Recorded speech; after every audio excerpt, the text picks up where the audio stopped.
Gen Z आन्दोलनमा Discord चलाएर Gen Z बालबालिकाहरूलाई स्कुल ड्रेसमा आन्दोलनमा बोलाउने, शान्तिपूर्ण आन्दोलनलाई भड्काएर हिंसात्मक बनाउने, आन्दोलनमाथि अन्धधुन्ध गोली चलाएर दमन गर्ने, 23 गतेको घटना घटाउने, साथै 24 गते सिंहदरबार, संसद भवन, सर्वोच्च अदालत जस्ता सरकारी भवनहरू जलाउने कृत्य गर्ने मान्छेहरूलाई पनि तपाईको चाहिँ के अरे कारबाहीमा ल्याउनका लागि उच्च स्तरीय छानबिन समिति आयोग गठन गर्नका लागि हामी माग गर्दछौं।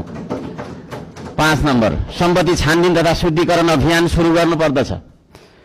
सबैभन्दा पहिला अहिले सरकारमा रहेका मन्त्री परिषदका सम्पूर्ण मन्त्रीहरू, सांसदहरू, हामी सबैजना सबैको तपाईको चाहिँ के अरे हाम्रो सम्पत्ति छानबिन हुनुपर्दछ। हामीबाट सुरु गर्नुपर्दछ त्यो चीज, किनभने हामी नियम कानून बनाउने भने हामीबाटै त्यो कुरा लागू भएर जानुपर्दछ। हामीले बनाएको नियम कानूनले अरूलाई मात्रै ठ्याङ्ग्रोमा कस्ने खालको व्यवहार हामीले गर्नु